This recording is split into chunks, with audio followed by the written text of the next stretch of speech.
Дал ушул чек арадан күнүнө жүздөгөн адамдар Кыргызстанга өтүп, ар кандай соода иштерин же болбосо кара жумуштарды жасап, кечинде кайра өз өлкөсүнө чыгып кетип жүргөн. Мындан ары бул система жоюлду. Эми Кыргызстанга кирип, жумуш жасаган Өзбекстандын жарандары кадимкидей жумушчу визасын сатып алышы керек.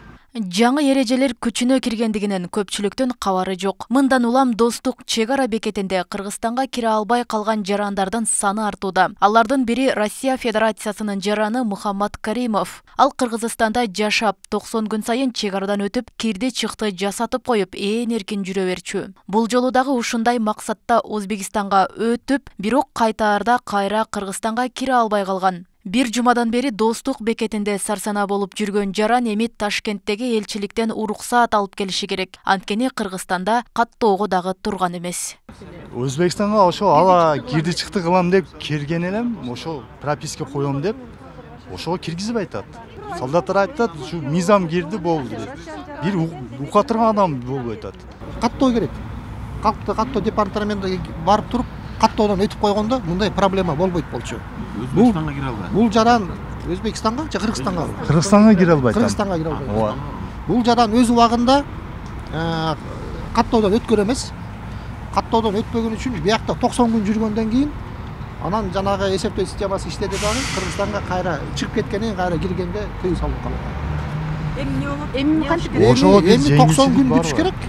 Өзбекстанда. Өзбекстанда, ишил Кыргызстандан сырткары да. Чек арадан артка кайтып жаткан дагы бир тургун Шахида Юсупова. Ал Кыргызстанга дарылануу үчүн келе жаткан. Буга чейин да келип кетип жүргөндүгү үчүн 60 күн визасыз жүрүү мүмкүнчүлүгүн пайдаланып койгон. Эми виза алуу менен гана кире алат. Ашу бир хапта алдын өтөткөнүмдө бу виза кагаз визасыны айтылмаган бизге. Шу энди hozir мени кайтышка печат урду. Lekin nima sababdan biz klinikага даваланган өтөйапман. Өлкө боюнча чек ара бекеттеринде бул сыяктуу 2800дөй адам Кыргызстанга кире албай турушат. Алардын 90%-ын коңшу өлкө Өзбекстандын жарандары түзөт. Аларга визанын баасы да кымбат эмес. Эң арзан виза студенттер үчүн $10 башталып, башка жарандарга $20 гана түзөт. 2024 жылдын 1-январынан мына бүгүн 30 январга чейинки аралыкта 2862 жаран, чет мамлекеттик жарандар Кыргызстанга кире албай калышты. Негизги эмесин Өзбекстан жарандары түзүп атат. Ол жол менен бир 90%. Ошо менен бирге Россиянын жарандары бар, Турцияныкы, Америка, Вьетнам, Корея, Литва, Украина, Германия, мына ушул мамлекеттин жарандары. Визаларды тарифтөө боюнча нуска бар, өкмөттүн бекитилген. Ошол нускамага ылайык бизде визалардын түрлөрү бар. Бул туристик виза бар, бизнес виза бар, категорияларычы. Ошол эле учурда студенттик визалар бар, шопурлардын визалары бар, жүк ташуучулардынчы.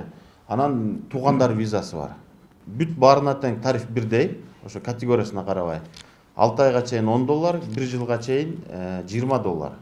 Башка чет элдик жарандар бай бизде эки тараптуу келишими жоктор, алар $160 төлөйт 1 жылгачы. Тышкы иштер министрлиги жакында кабыл алган жаңы жобого ылайык айрым мамлекеттердин жарандары үчүн Кыргызстандын аймагына жүрүү тартиби өзгөрдү. Жаңы эрежелерден жарандардын кабары жок болгондуктан Тышкы иштер министрлиги чек ара кызматынын өкүлдөрү маалымат жыйын куруп түшүндүрмө беришти. Биз айтып атпайбызбы, 60 күн, 120 күн, 60 күнү толуп калып чыккандан кийин жаран Кокустан Кыргызстанга кириш керек болсо, ал ошол e-виза аркылуу толтуруп бир визаны ала алат. Бүгүнкү күндө көпчүлүк Өзбекстан жарандары ошол электрондук портал аркылуу визаны алып жатышат.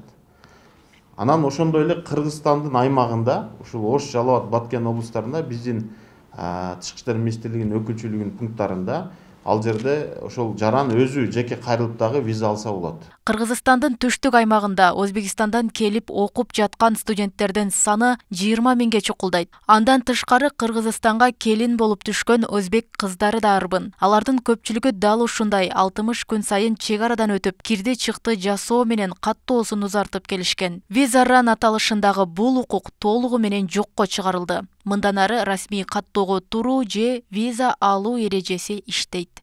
Жаңы эрежелер өлкө аймагындагы мыйзамсыз миграцияны жоюп, чек ара бекеттериндеги кезек күтүүлөрдү азайтат, коопсуздукту сактайт дешет адистер. Жок, Россиянын жарандарын ачык айтып коелу, биз белгилеп, ушта сиздер да туура маалымат бериңиздер. Россиянын жарандары бизден виза алышпайт. Алар бизде баягы Евразиялык биримдик өлкөлөр катарында алар бизге болгону ошол 6 айга каттоо гана туруп коюшат. Алар ошо 6 айда каттоосу бүткөндө ошо каттоосун гана узартып коет. Алар виза алышпайт. Үйүнө ээсине барыш керек. Ошол жашаган жерге үйүнө ээси барат. Үйүнө ээси Владивостома ошол менен кошо каттайбыз. Ошонун үйүнө 6 айга болобу, визасы негизинде 1 жылга болобу, ошонун негизинде каттап беребиз үйгө. Өзбекстандык келиндер Кыргызстандагы никеси каттоого алынгандан кийин 3 жыл туруктуу жашаса, жарандык алууга арыз тапшырса болот. Ошондой эле туугандар визасы деген категория менен жеңилдетилген шартта виза алууга мүмкүнчүлүгү бар. Роза Акматжан кызы, Шахрух Эминжанов, Ош ТВ.